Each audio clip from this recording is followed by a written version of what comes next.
Hi everyone, welcome to this Mainfield Game and Machine Learning seminar. So today it's a great pleasure to have Chen from the University of Auckland in New Zealand.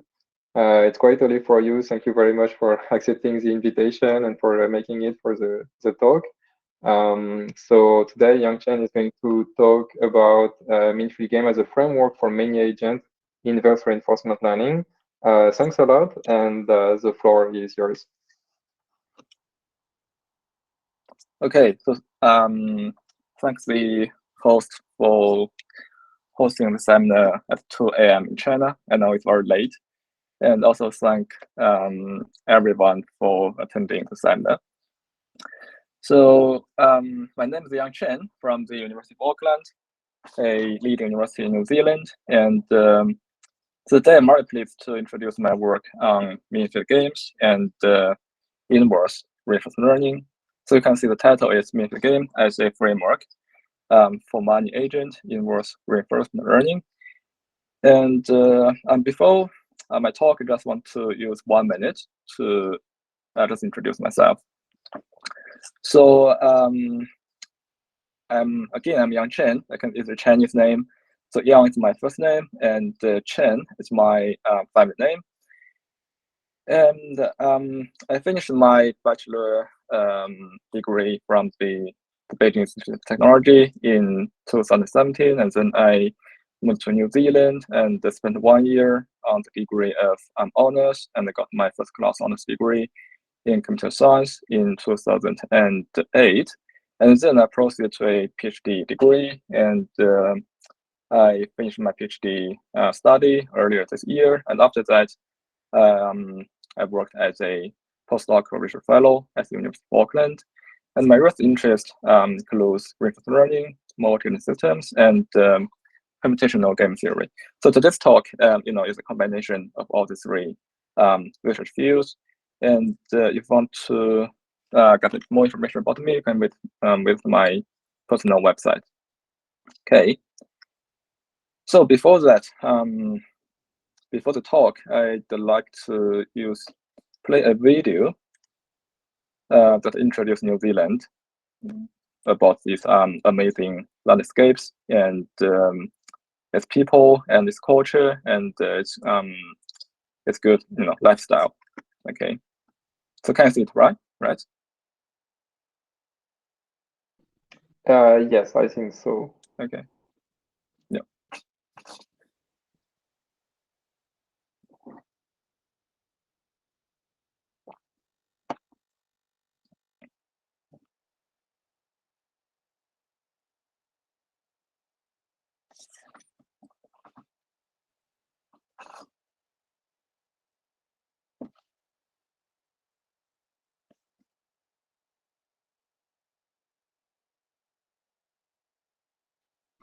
We don't have the sounds, but we can see the caption. So Sorry. we don't have the sound, but we can see the captions. Okay.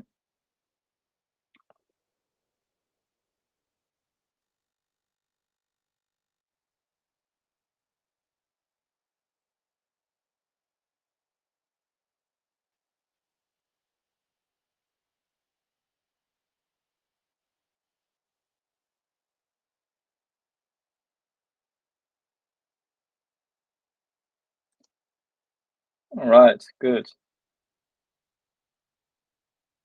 Okay, let's go back to our slides. Yeah, I don't know how many of you have visited New Zealand before, but everyone welcome. It's an amazing country, and you can enjoy these amazing landscapes in this beautiful country. Okay, so let's formally get into this talk. So let's first have an overview of reinforcement learning.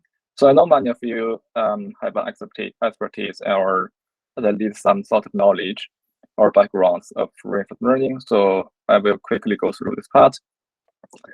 So far, reinforcement learning has achieved lots of incredible applications in both laboratory level and industrial level. So at the laboratory level, for example, you can master playing a video game. The input is a raw image, and output is the button in the controller. And the second example can be, AlphaGo, which has beaten human champions. And the third exciting example is AlphaFold, released by DeepMind, which can automatically deconstruct and then reconstruct a protein molecule in just, several minutes maybe. But traditionally, it may take a human engineer months or even years to deconstruct a protein. And so it's just a revolution in biology as well as in computer science. And in industrial level, you can see the also many exciting applications. So one is we can train a mechanical arm which can identify and pick up an object. And the second example is auto driving, which we take the environmental information captured by the sensors as input, and which can we can use to achieve auto driving. And the third example is recommender systems. Every day we use our cell phone, we browse the internet. We can encounter many recommender systems that can recommend us many items or piece of news. All right. So you can see that all of these scenarios, the underlying problem is a sequential decision-making problem, and so the underlying model of reinforcement learning is a well-known MDP, which relies on a very basic assumption called the markup assumption, which says that the future is independent of the past given the present. So this can dramatically simplify the analysis in reinforcement learning, because to make the current decision, we can discard all historical information and only consider the current situation. So the MDP specifies a closed loop interaction between the agent and the environment. And so the agent can receive a state and then take an action. And this can result in an immediate reward. And after that, the environment will transit to another state. And we believe that the transition is under some sort of uncertainty, and we use a transition function to model this uncertainty. And because they have the markup assumption, so you can see the next state only depends on the current state and current action, and is independent of all historical information. So the agent needs to use a strategy to maximize its cumulative reward. And one example is a write in a maze. The write is agent and the maze environment. So the write needs to find a strategy to, for example, find a piece of cheese.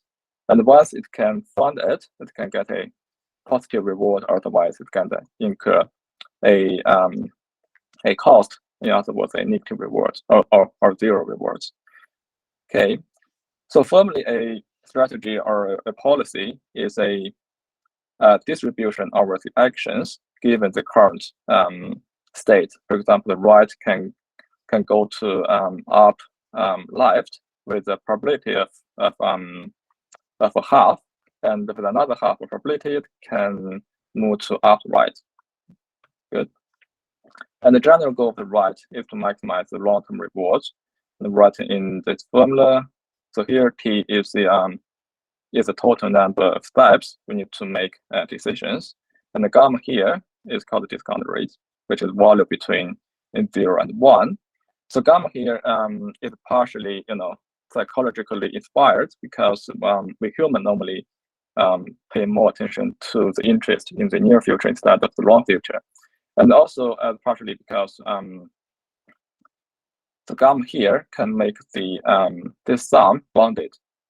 So we can make the whole problem well defined, because once the T is infinite, and if we don't have gamma here, this sum can be unbounded. So in this case, the problem becomes trivial because every policy is optimal policy. All right. But in the real world, we can see the many scenarios consisting more than one agent, and we call these scenarios the multi-agent systems. So to transfer the reinforcement learning to these scenarios, we need to transfer the underlying model to the multi-agent setting, and this transformation is done by a markup game. So you can see markup game is a extension of MDP, to the multi setting, so where we have multiple agents, and each agent has its own state space, action space, as well as root function. But root function and the transition function does not only depend on its own action and state, but on the system's joint state and joint action. And again, we have gamma here, and we use a distribution over the joint state to specify the initial configuration of the system. And because we have more than one agent, we cannot say our goal is to maximize one specific agent's runtime reward, but instead we want to achieve a balance among the reward of all agents. And we call such a balance a equilibrium. And the most famous equilibrium concept is Nash equilibrium, which is a joint policy where no agent has a motivation or an incentive to change his own policy, because he cannot increase his own rewards if every other keeps his own policy. All right. So now let's see the inverse problem to reinforcement learning, which we call inverse reinforcement learning. So recall in reinforcement learning, what we have is information about the environment and root function. And our goal is to find a policy that can generate the optimal behavior that can maximize the long-term rewards. But in inverse reinforcement learning, so all things are inverse, which means what we have is again the environment information and the optimal behavior or the optimal policy, and our objective is to infer the underlying reward function. All right. So we can at least identify two motivations for this inverse problem. The first one is that we can understand the objectives of interacting agents by inferring the underlying root functions. So one example is that so imagine you have an auction consisting of many bidders. So by inferring the underlying root function, we can understand the budget of each bidder in this auction, right? And the second motivation is that we can design environments for artificial intelligence agents so that our expected behavior can emerge. Because in many scenarios,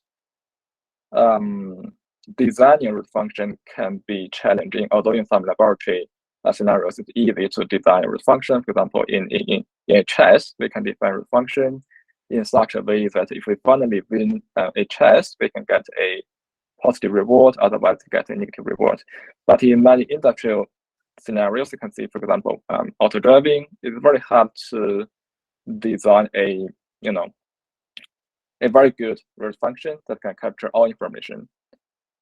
For example, the road condition, or the condition of the weather, the temperature, or some obstacle in front of a car.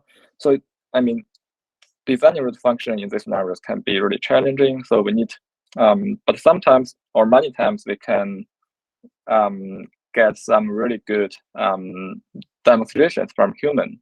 For example, a good human driver can provide us with very good driving data. So we can use this data to infer the underlying root function, which we can use to train a auto driving agent. All right. But one problem facing by the inverse reinforcement learning is a curse of dimensionality. So what does it mean? It means that with the number of agents increases, the underlying joint set action space explodes, as well as the underlying interactions among the agents that will become exploded. So this can make the problem intractable to analyze, because the solution space is really huge, right? But in many real-world scenarios, we can see that there are many scenarios consisting of many agents. So one example is that if a large group of medical nanorobots who are working together to removing some fixed, some damaged blood cells. And the second example is the recommender system. So many users and we need to recommend items to all of these users. And the second example is the transportation network, the millions or billions of vehicles running in the road every day. So this historical review of inverse reinforcement learning. So you can see that before 2017,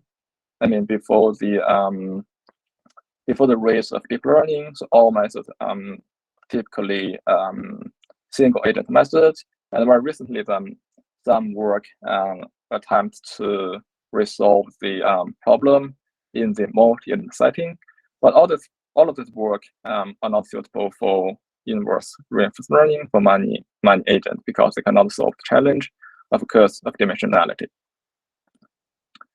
All right, so to resolve the challenge, we need to use a substitute underlying model, and that's why we use MFG game to model a many agent system.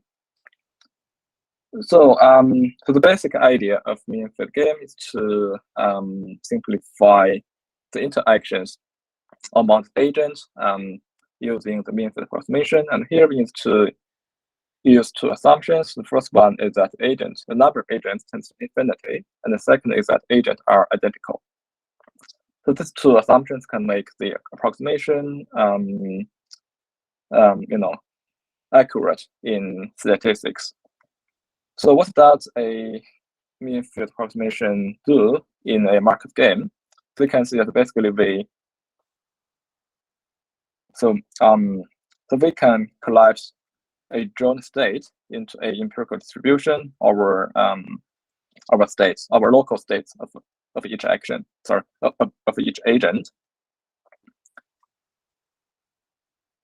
And this can result in a formal definition of MFG games. We can see that the MFG game is essentially, a two-player game between an individual agent and the population, and each individual agent reacts to the population. For example, if you have a group of fishes, every single fish will decide his direction of swimming according to the distribution of all fishes of the system, and the distribution of the system will change according to the swimming direction of each single fish. All right. But to do this, you can note that every agent has the same state space and action space as well as the root function. Okay. And this two-player game motivates us to define the solution concept of MFG games, which we call the MFG Nash equivalent. So MFG Nash equivalent is a pair of a time varying policy and a MFG flow from the first time step to the last time step. And this must satisfy two conditions. The first condition is that if we fix the mean field, then the policy must be optimal, which means that if we maximize the long-term rewards, if we fix the mean field at the population level. And the second condition is that the mean field must be consistent with the policy, which means that starting from the very beginning, so every mean field in between must be the result of the policy and the previous mean field. So these two conditions are, from the individual side and the population side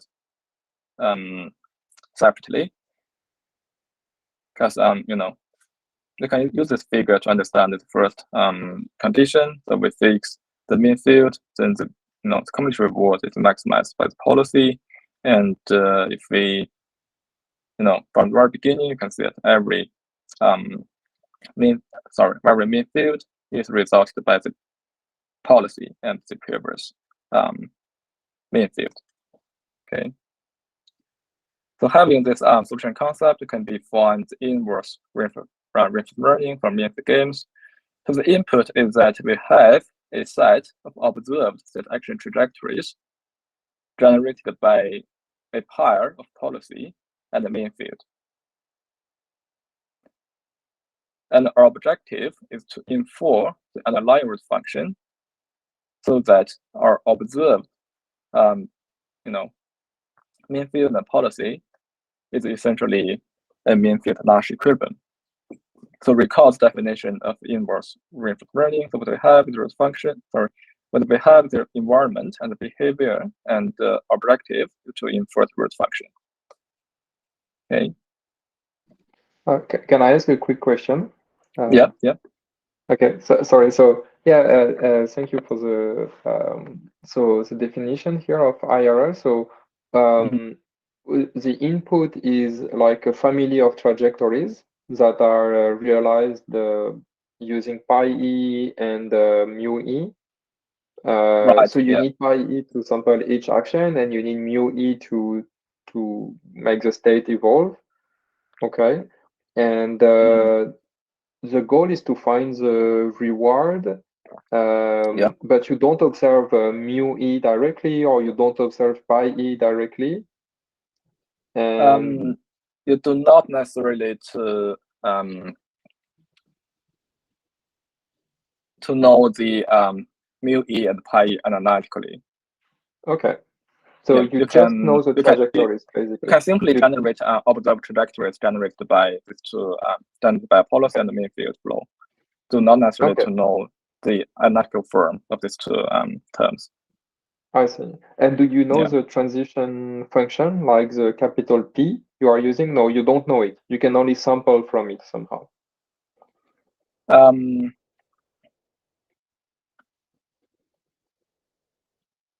So in the definition, we assume we know the transition function, but later I will show our method that does not require that we know the transition function in advance. Okay. Okay, great. Thank you. Yeah. So the basic intuition here that so the trajectory is generated by some distribution, but you do not need to know the analytical formula of this definition. Sorry, of this distribution. You can just generate samples from this distribution and use this data to infer the root function. I see. Yeah. Thank you. Yeah.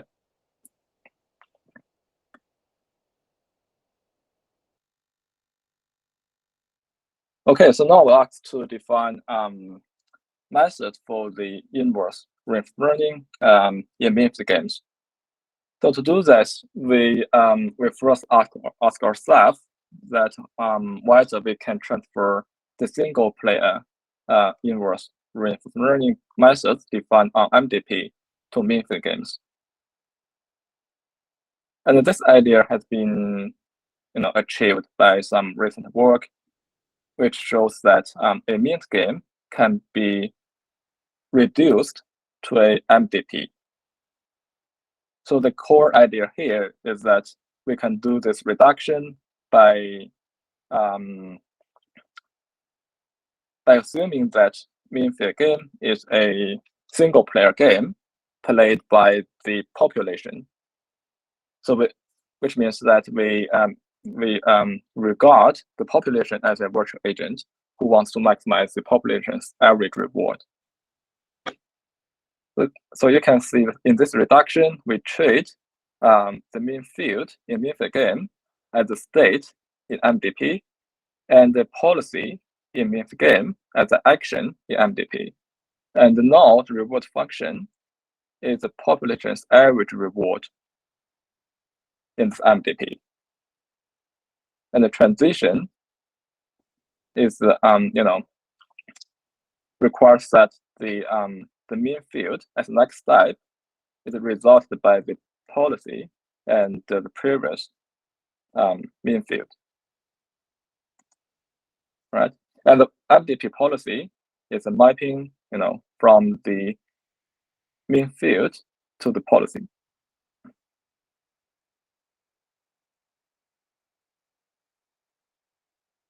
Any questions? It may not easy to understand this reduction. Yes, Just for the rewards, my question is for the rewards.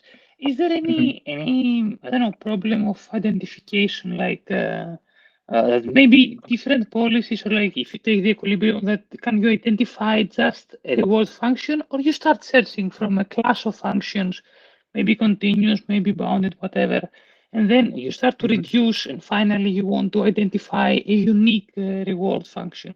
Is it something like that or?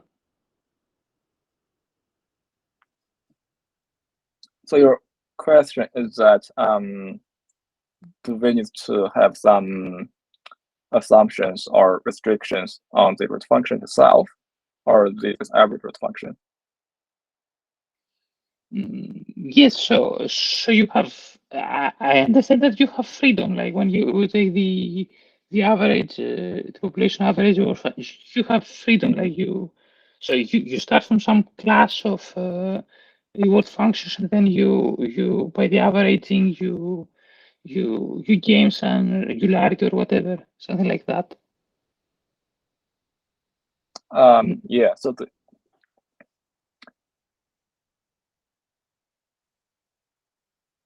the only assumption on the root function here is that the root function must be bounded and continuous. And in the end, like when you have solved the inverse problem, are you able to identify just a single function? Like, can you identify the function? So your question is about this slide, or it's about the Or IRL about the problem in definition of the general? problem. It is both. It is combined with the previous because I was waiting like in order if I'm going to see something like an assumption or something. But since I understand that then he probably moved to something else, then I wanted to ask. This is. So you mean maybe there are many reward functions R under which mu e pi is a Nash equilibrium? Is it your point? Yeah, I see your. Could be I think I understand your question. Your question is that there may exist multiple root functions that can result in a same mean field Nash equilibrium, right? Yes, could be something like that. Yeah, that's the truth. And our objective is that we just want to find one of these multiple valid root functions.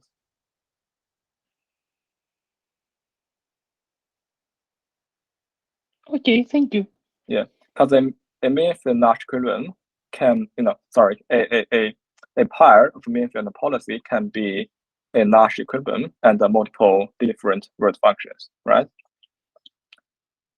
And we can see that we are successful if we can at least find one of these different root functions.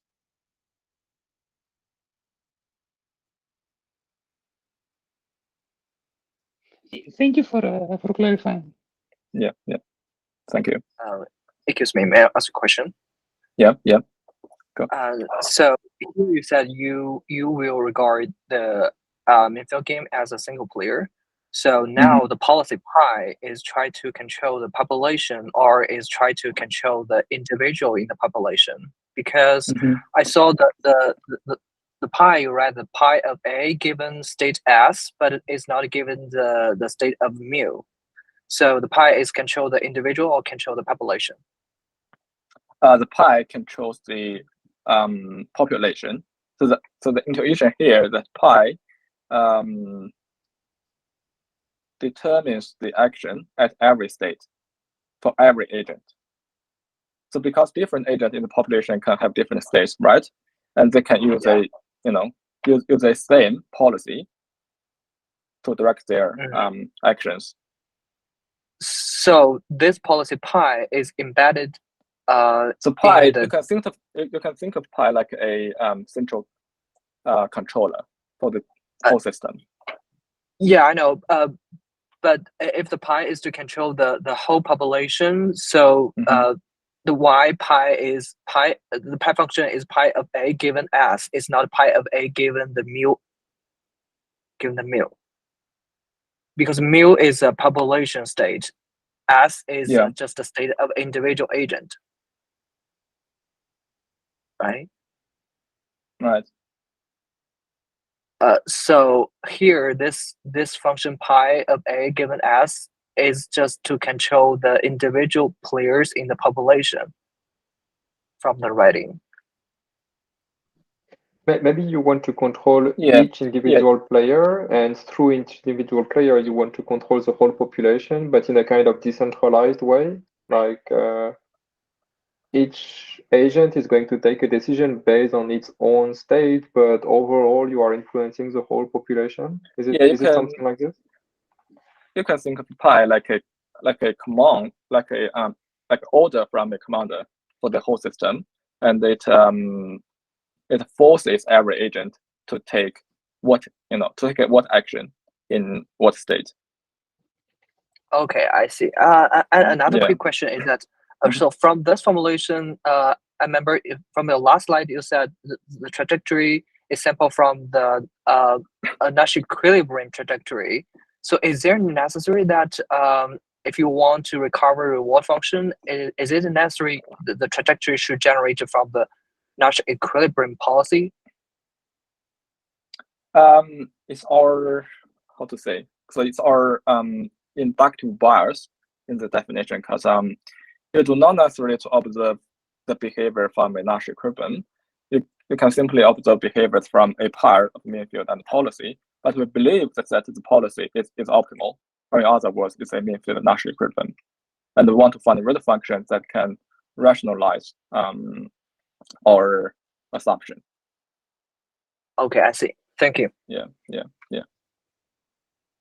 Because when the some rewards is indeed optimal, but under other different root functions, it's not optimal, right? And we want to find the rewards that can make it optimal. That's our objective. I got it. Thank you. Yeah. Okay, so having the reduction, we can formalize the population level inverse reinforcement learning from MFG games. So here we can see that our objective is to find the population's average reward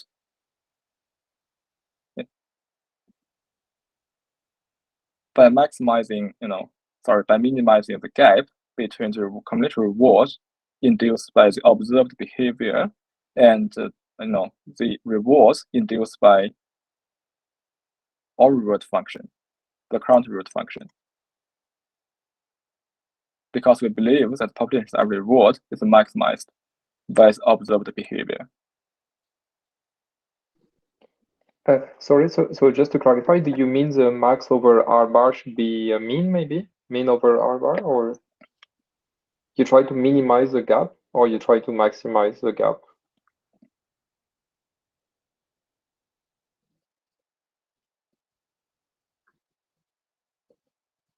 Sorry, so my question is like before the bracket, there is a max over R, and I'm wondering if maybe what you said is you want to minimize the gap, you want to make the gap smaller by choosing R suitably, or?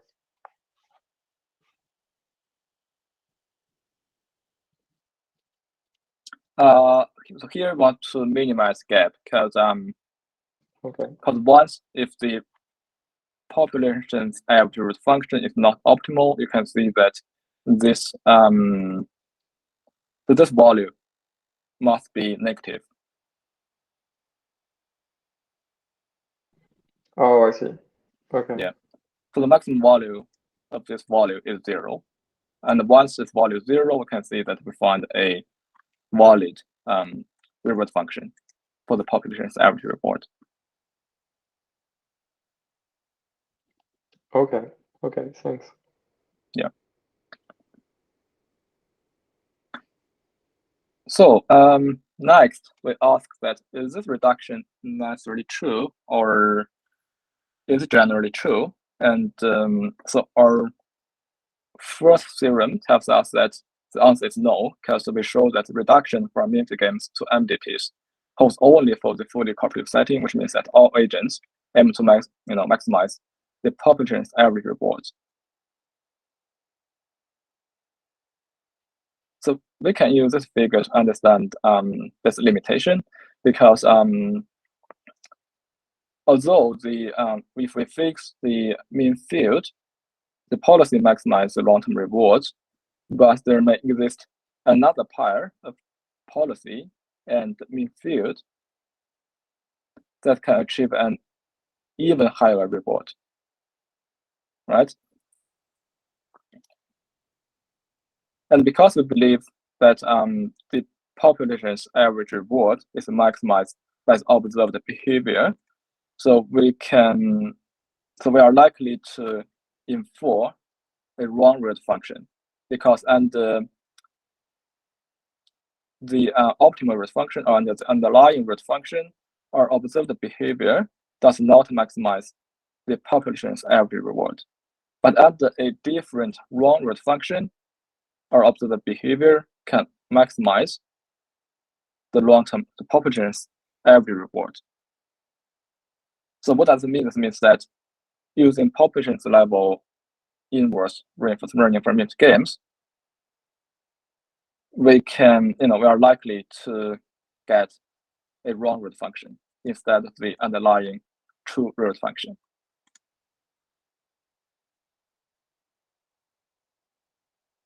So the basic intuition here is that in a MFG game, all agents are not necessarily to maximize their average reward. They are selfish and they only focus on their own rewards, which means they are not necessarily fully cooperative. Any questions?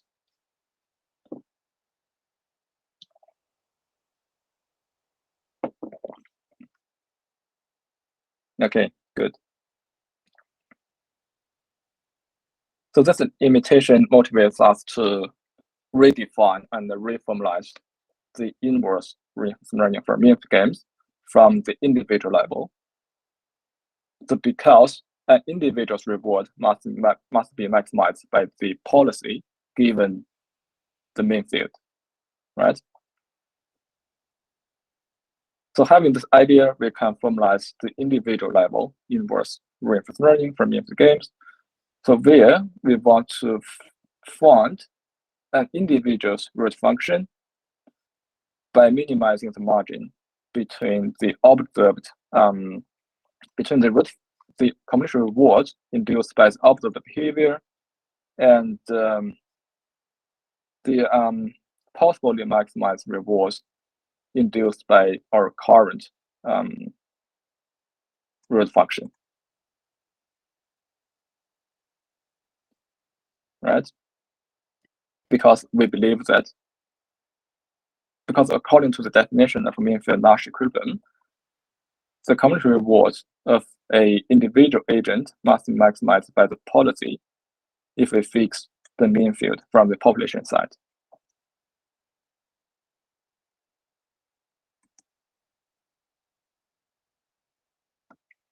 And this formula is unbiased because it's directly from the definition of mean field Nash equilibrium, and this does not rely on the reduction from MFG games to MDPs. Right? Any questions?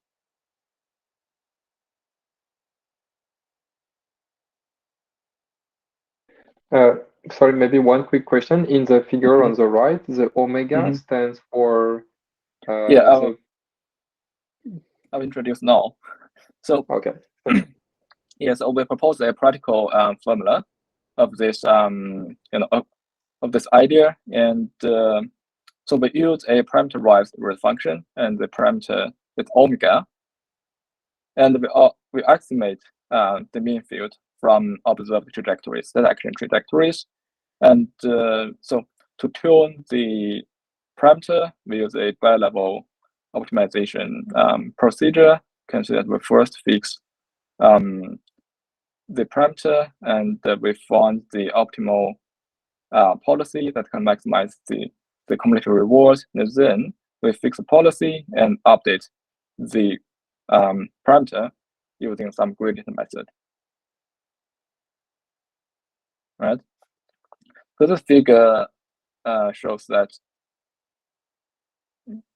you can see that pi e and mu e are our observed behavior. And our current parameter is omega. And at the omega, so note that omega is the reward parameter, right? And the pi omega means that the pi omega is optimal policy that can maximize the long-term rewards given the mean field. So if omega is not well-tuned, then the pi omega is different from our observed policy. And once we can minimize the gap between the rewards induced by the observed behavior and the reward induced by the current parameter, we can see that we found a policy that is identical to the observed policy in terms of that they can generate the same amount of community rewards. And once we have this, we can see that we found the optimal parameter. And our second theorem shows that if we have infinitely many pieces of data, or in other words, we have many state action trajectories. So with property 1, we can find the optimal parameter, which means the omega is optimal.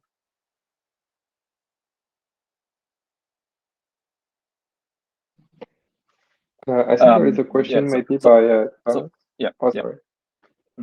So one assumption here is that we believe that our parameter is, or our model is expressive enough to represent a root function. I was lost a little bit on the circuit. This M hat epsilon, and when you in the beginning you said that you don't have access to the distribution, you only need the trajectories. So when you go to when you go to the arrow that goes up to update the policy, and you take your policy like P by omega, then you send it to the flow, but then how do you observe it? But you mean that you send it to the simulator, like you don't have access to the simulator, then you will get the trajectories, and then you will continue computing the J's and everything. This is what you mean.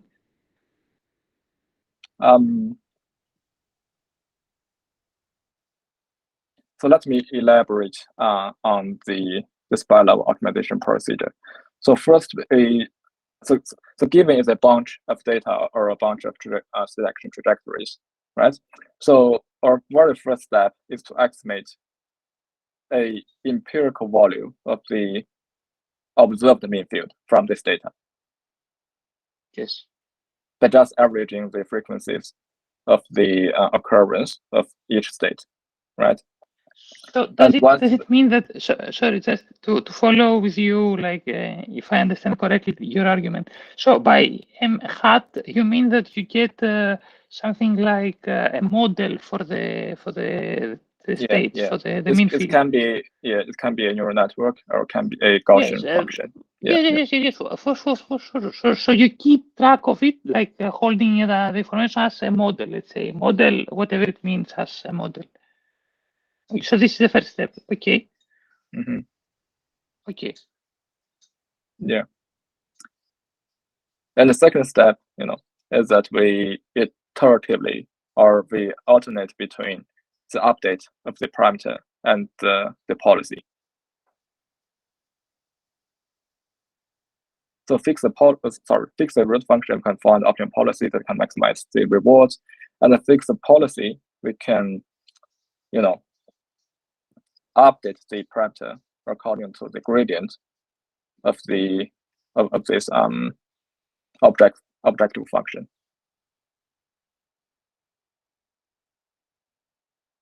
Thank you. Yeah.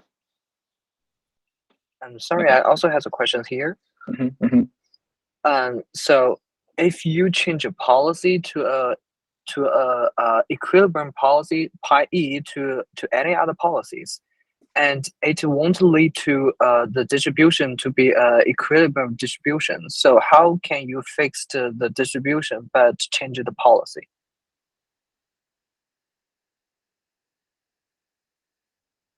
Do you know what I mean? So can you repeat your question? I need some time to understand there. Yeah. So here is iterations. You want to treat. You want to fix the distribution and update the policy, right? And I got a new distribution. Want to fix the mean field. You mean distribution, right? The distribution. The mu. You want to fix mu, right? Yeah, I want to fix mu. Yeah. From the you want to fix mu and change change policy. Yeah. Right. Yeah. So if you change policy, so every agent change every agent change its own policy, and the whole distribution, the whole mu will be changed. So how can you fix the mu, but only change the policy? So the distribution comes from the policy, and if you change a policy, the distribution will be changed. And how can you just fix the distribution, only change the policy? Okay, I understand your question. So so the reason is that we believe the observed mean field mu e and pi e is a Nash equivalent, right? So fix the mean field, fix mu, and suppose we have a optimal root function, right? So there may exist multiple policy, so more than one policies that is optimal to just one mean field, just one mu given a root function. So what does it mean? It means that if the parameter omega is well tuned, so the resulting policy may be different from pi e. But the fact here is that even though the two policies are different, I mean our observed policy and our tuned policy, they are different, but their induced rewards are identical. Yeah, I understand this. So my question is that if you change a policy, you just change. So you just make one agent have the different policy, or you try to make every agent has different policy. So fixing the mu, a mean of the game will be reduced to MDP, right? Right. So here we just fix mu, and we do not consider the impact on the mu delivered by the change of the policy. Okay, I see. That means you assume that the distribution of all other agents will be fixed, and you only change one individual agent policy. Okay, I see. Yeah. You can think of it in this way. Okay, thank you. Yeah, thank you.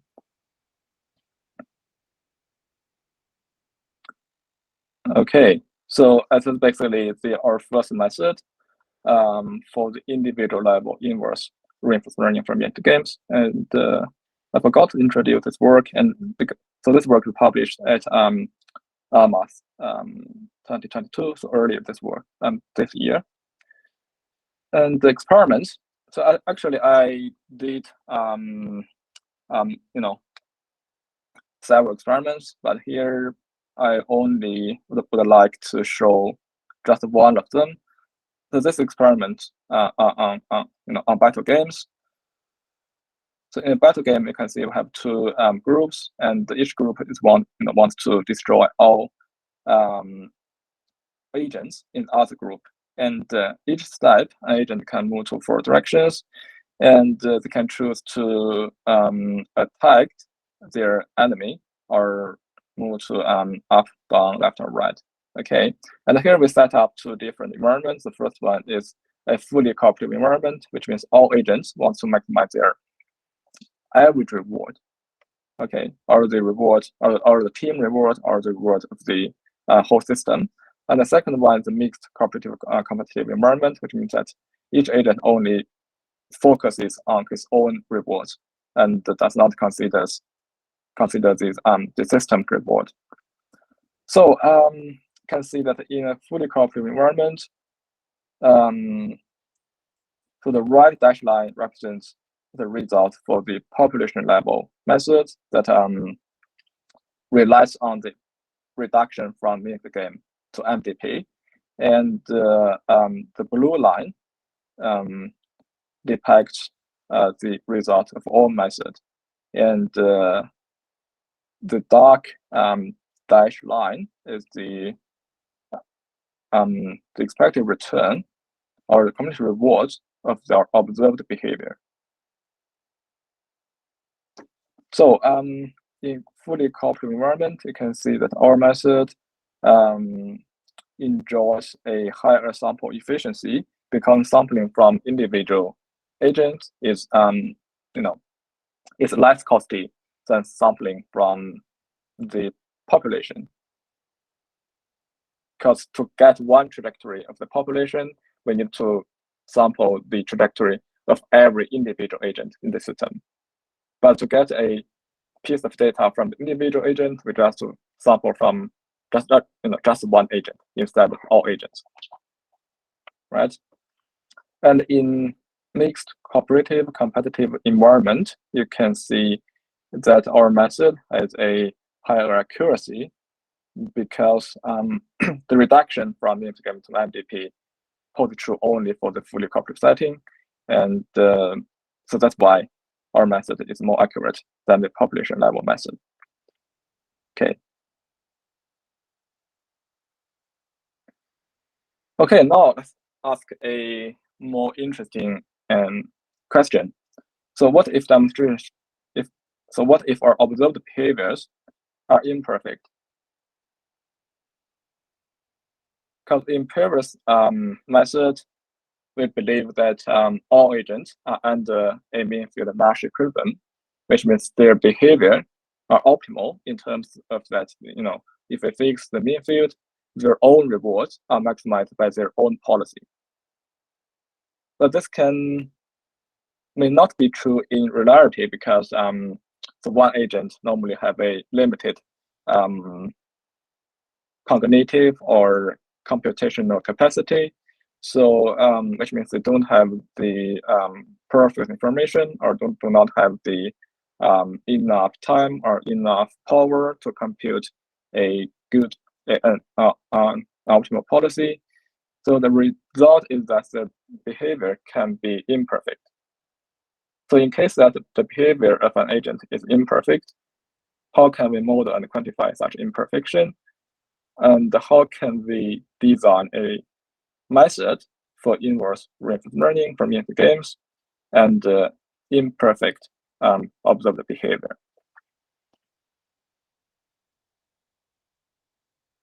So our second work answers this question by using entropy to reason about uncertainties.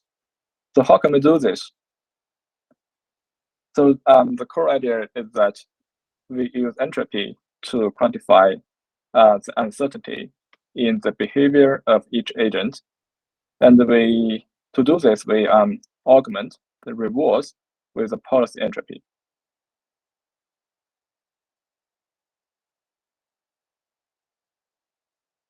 And you can see the policy entropy is just a Chen entropy defined on the probability distribution over actions given a state. And here we use a coefficient of beta to control the importance of this policy entropy. And this new reward or this new object function, results in a new concept of mean field Nash equilibrium, which we call entropy regularized mean field Nash equilibrium. So in entropy regularized mean field Nash equilibrium, again, we have the condition of population consistency, which requires the mean field of next step is uniquely resulted by the previous mean field and the previous policy. And the first condition is that if we fix the mean, or if we fix the mean field, then the cumulative rewards must be maximized by the policy.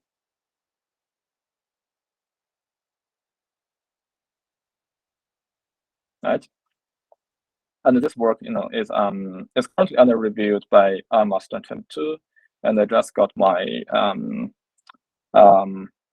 review comments and the scores, and the result is quite good, and I predict acceptance. All right, and our third theorem shows that a entropy regularized mean field Nash equilibrium is a epsilon mean field Nash equilibrium, in the sense that if we fix the mean field, then the cumulative rewards resulted by a equilibrium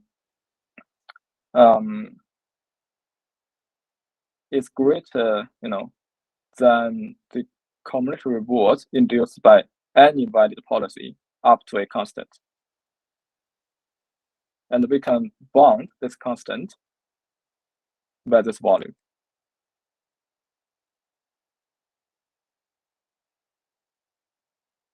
So here the definition of epsilon mean field Nash equilibrium is from Eilid's paper published at AAAI 2020, I believe. I don't know why Eilid's here or not, but yeah, just want to thank him. Okay, so any questions regarding this definition and the theorem?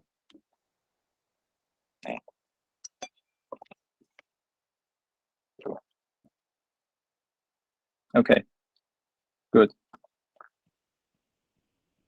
So the most exciting result of this new concept of equilibrium is that we can characterize a trajectory or a state action trajectory using an energy-based model, which means that if the underlying cumulative reward of a trajectory is high, then it can be generated or it can be observed with an exponentially higher probability.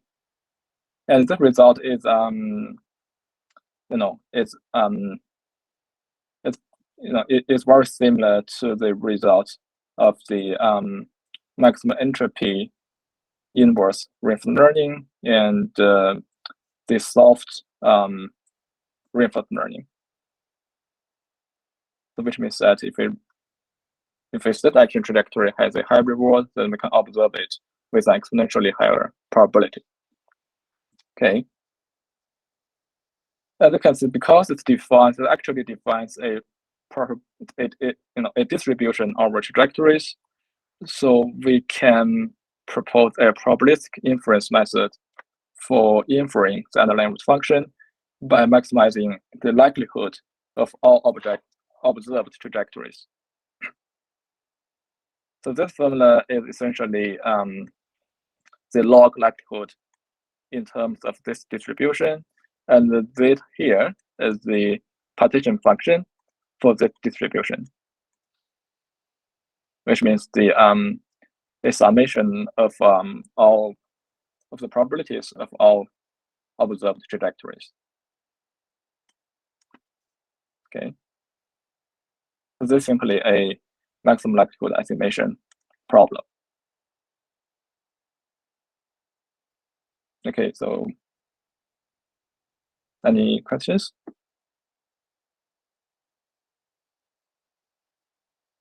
Okay, so let's go on. But you can see that this maximum likelihood estimation problem is not in a typical form, because you can see that the root function and the mean field are coupled through the root parameter omega. So the result here is that we cannot directly optimize this likelihood objective, because to update or to optimize the root parameter here, we need to know the gradient of the mean field. But to update the mean field, we in turn need to know the gradient of the reward parameter. So it's sort of like a a deadlock because we can not know both simultaneously, right? And our solution is that we have to decouple the root function and the mean field. And our proposed solution is that we can replace mu omega with empirical optimal estimation from the observed trajectories. So this is very similar to our to what we do in the previous method. So typically, we have a bunch of data and we estimate the mean field from this data, and we replace this analytical form of mu by this empirical form. And this can lead to a simplified empirical likelihood objective. As you can see, that because we replace mu omega with this empirical value, so the transition function here does not depend on the root parameter. So we can simply remove it from the objective function, and the simplified form is written like this. So note that here is also simplified because we can simply remove this item, right? Okay. So this is our original likelihood objective, and this is a simplified empirical likelihood objective. So you can see that we remove this item, and also the potential function is also simplified.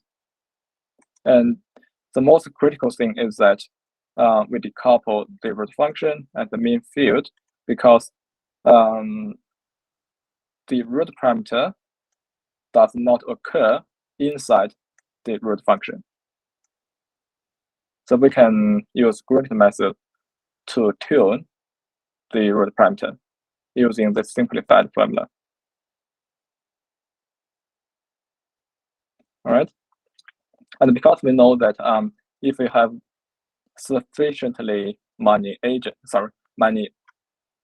trajectories, this empirical value tends to the optimum value, which means that if we use this formula to do optimization or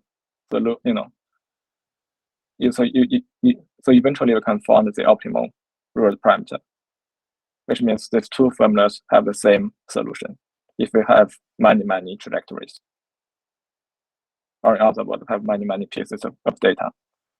And this is exactly the result of our last theorem, shows that if we have sufficiently many trajectories, these two formula have the same solution. And again, we use battle game as a typed scenario, as you can see that so again, the right dashed line is the population level method, and the blue line represents our previous method, and the purple line is this method.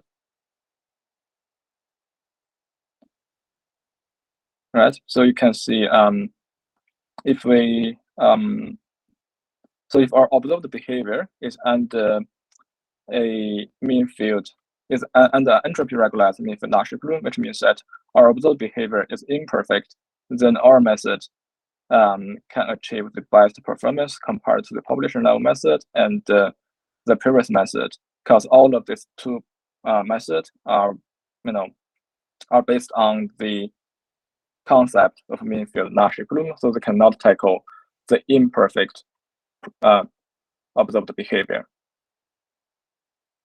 Okay, so this brief summary. So first, we prove that the reduction from mean game time DPs is limited to the fully cooperative setting, and then we propose the first individual level inverse reinforcement learning for MFG games, and it is suitable for general non-cooperative environments, and we prove its optimality. And the third thing is that we propose a probabilistic inverse reinforcement method for meaningful games that can tolerate imperfect observed behavior. And so at least three possible future work. The first that we can scale mean field inverse reinforcement learning to continuous state action spaces, as well as the high dimensional state action spaces. And the second is that we can design a inverse reinforcement learning method for meaningful games with heterogeneous agents. Because in meaningful game, we typically assume that agents are homogeneous. So this can hinder its application value in reality, because in real-world systems, we normally have heterogeneous agents, right? And the third thing is that we can explore more application scenarios of linear agent IO that uses meaningful game as the underlying model. Okay. Yeah, this is basically what I want to talk about today. And any questions? And thank you all for your attendance. Yeah, thank you very much for the talk. I can see there may be two questions from the audience. Thanos, I think you were first. Thank you for the presentation. It was very interesting. My question is for the last result, and especially the numerics you presented.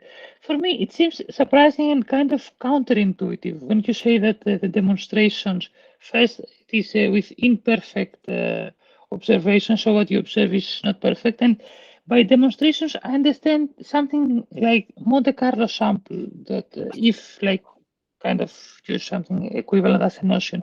And the order of, like, I can see that maybe from 10, 20 demonstrations, you can already achieve a good approximation. And for me, it seems kind of counterintuitive because I would expect first, when you have imperfect, you need more samples to estimate correctly the means, etc. And second, overall, like for methods using Monte Carlo, like more than 1,000, I would say, or 10 to the power of 5 is something common that people see from Monte Carlo.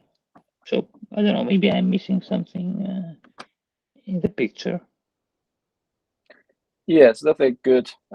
Yes, good question. So, yeah, I admit that requiring many pieces of data to achieve a good result is a limitation of our method. Yeah. So yeah, so find out how to improve the efficiency is a future work that's worth doing. Yeah.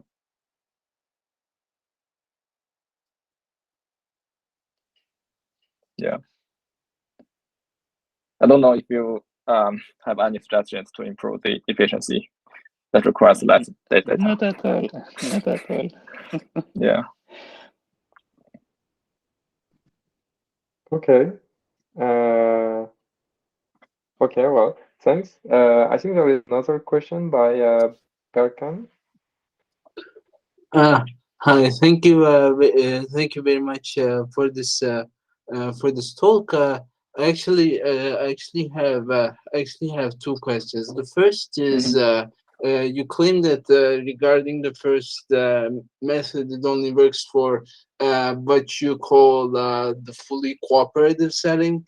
So the method that you have described is like you have steeped the entire problem in the formulation of the fully cooperative setting for MFGs. So it does seem kind of like a tautology, but then you listed it as a theorem. So in what sense do you mean that you cannot do this for any other gambit mean field interactions that may not necessarily be of the same form?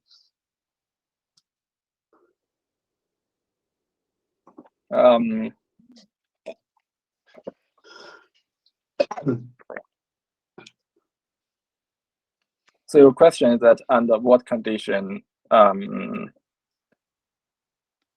system that can be modeled by a MIMF game is not a fully cooperative it's not a fully cooperative model, right?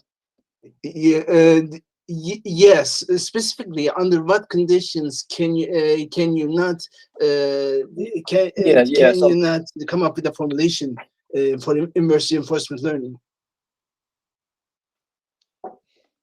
I think currently one potential application and one straightforward application of MIMF game in a non-fully cooperative setting is the auction, right?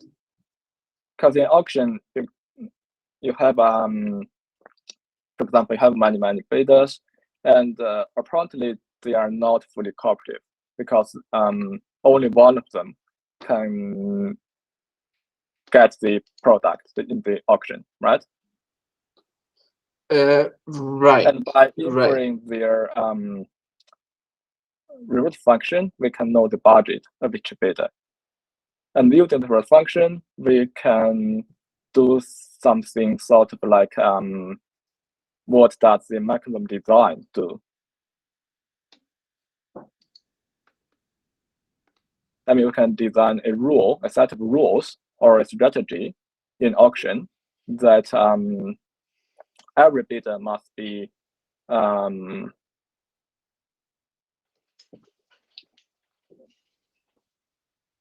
must follow their own bidding. I mean, they cannot pay the amount of money that exceeds their budget.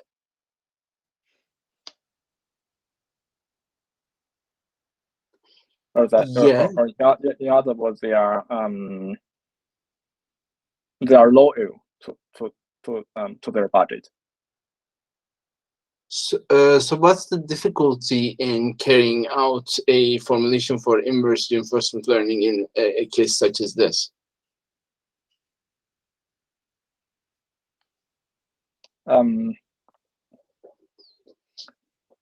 Yeah, I think the main difficulty is that in the real world, agents are not homogeneous; they're heterogeneous. Which means that they may have different reward functions. So things can become complicated in this scenario because in the definition of MIMF game, they ideally assume that all agents are homogeneous because they have and assume that they have the same reward function, but it's rarely true in reality. I think that's the main difficulty in the application of MIMF games. Yeah. And my other question is, so we actually touched upon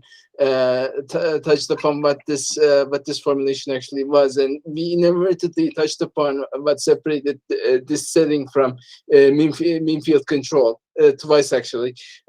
So I think this is more of a comment than a question, but I think this would be really interesting to see in a setting of mean field control, right? You sort of instead of fixing the mu, you sort of take the mu as sort of given as the joint law of the action and the states.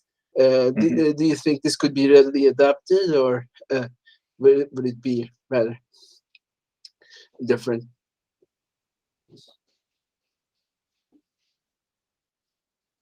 Sorry. So what's your question here? Right. So I'm asking about a possible adaptation of this. Well, with possibly some modifications to the case of mean field control as opposed to mean field games. So in that case, the mu would not be fixed anymore because you're not playing a game. But instead of mu, you would have the joint law of the state. So instead of mu t, you would have the joint law of st, and and the action at time t. So in that case, this is given by since this is reinforcement learning, this is given by pi t. So so that would be the setting. The mu would disappear, and instead you would have the joint law instead. Yeah, right. Yeah, so I want to say that there are indeed some work on that's called the inverse mean field control. But the main difference between control and the learning is that learning is data driven, but the control you basically want to solve a set of differential equations for a dynamical system, right? Yeah. So so in the control, apparently, yes, we do not know the mean field mu, so technically it might be impossible to transfer the inverse reinforcement learning directly to the inverse mean field control, because we do not know mu without data. Yeah. Mm-hmm. Yeah, you would need data first, and right. That so you're saying that it would be really hard to infer mu in a data driven setting. I mean, it's difficult to infer root function in a control setting. Mm-hmm. But we can do it in the learning setting because we have data. So we can first extract sort of knowledge from this data, and then we can do the inference. I see. Thank you very much. Yeah, thank you for your question. Okay, well, thank you very much. Let's see. So if there are no other questions, well, thanks a lot, Jan, very much for the nice talk. And thank you everyone for attending. Okay, thank you all for your attendance.